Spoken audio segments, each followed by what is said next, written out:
You know that feeling? You write something you think is just perfect, a crystal clear email, a killer report, only to watch it completely crash and burn in the real world.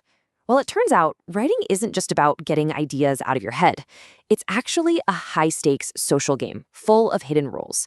And everything we learned in school, yeah, that was just the tutorial level. To really get what's at stake in this game, I have to tell you a story. Because words, they aren't just letters on a page. They are actions.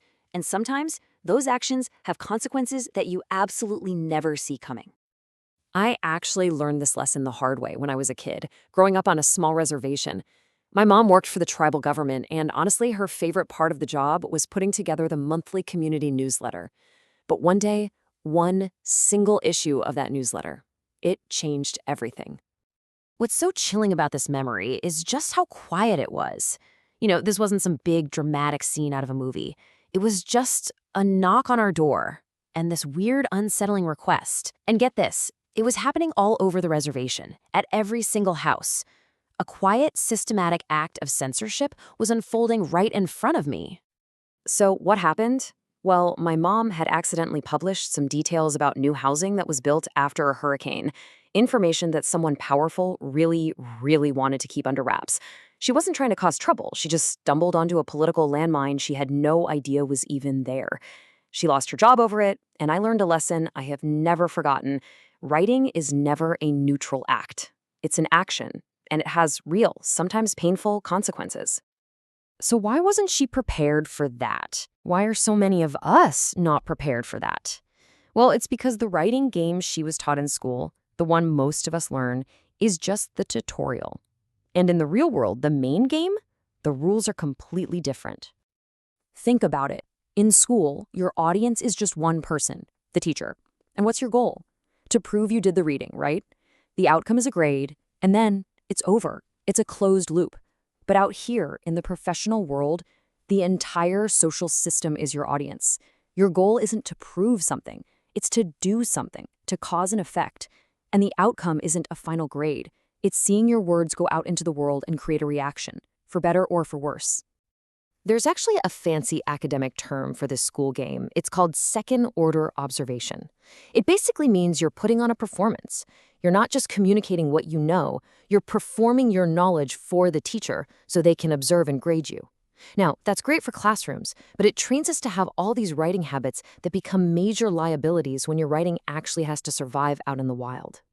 All right, so how do we unlearn those bad habits? How do we start playing the real game of writing? Well, the key is to completely change how you think about your audience. It's a journey, really, through 4 pretty distinct stages of awareness. But first, we have to absolutely destroy the biggest myth the tutorial level teaches us, that you start with a perfect idea in your head and your only job is to get it down on paper. That is just not how it works. In reality, writing isn't where good ideas get recorded, it's where they get made.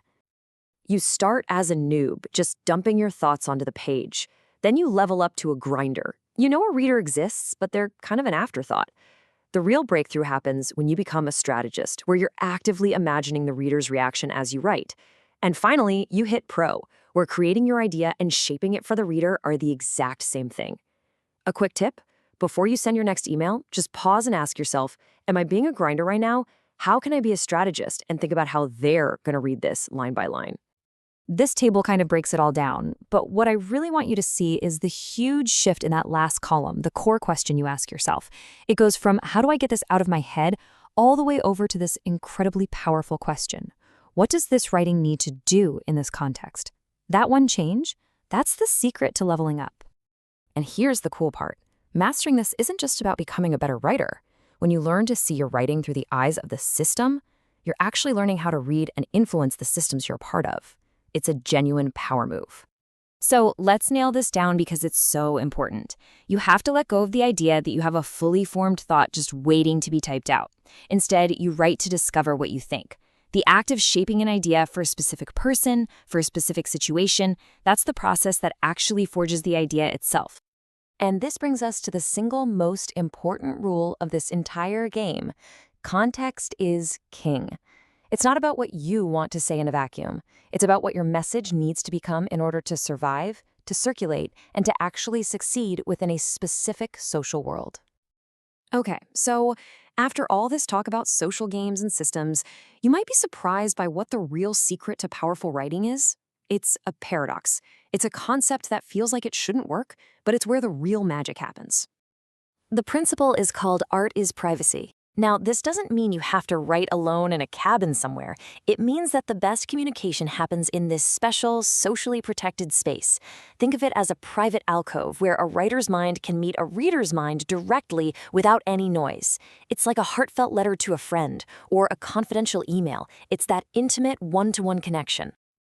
And that brings us full circle, right back to my mother's story. That act of censorship, of going door to door to recall those newsletters, that was the system violently breaking into that private alcove. Her communication became too risky, so the system moved to shut it down, to sever that protected connection she had with her readers. So why does any of this matter? Because when you get good at the social game of writing, you're not just learning to write better emails. You're developing what you could call systems literacy. You learn to see the invisible rules of any group or organization you're in. Your focus shifts from the kind of selfish question, what do I want to say, to a much more strategic and powerful one. What world does my writing need to live in to succeed? Ultimately, understanding this game gives you a key. It gives you the ability to see, navigate, and even influence the complex social systems we all live and work in. So the only question left is, what do you want to unlock?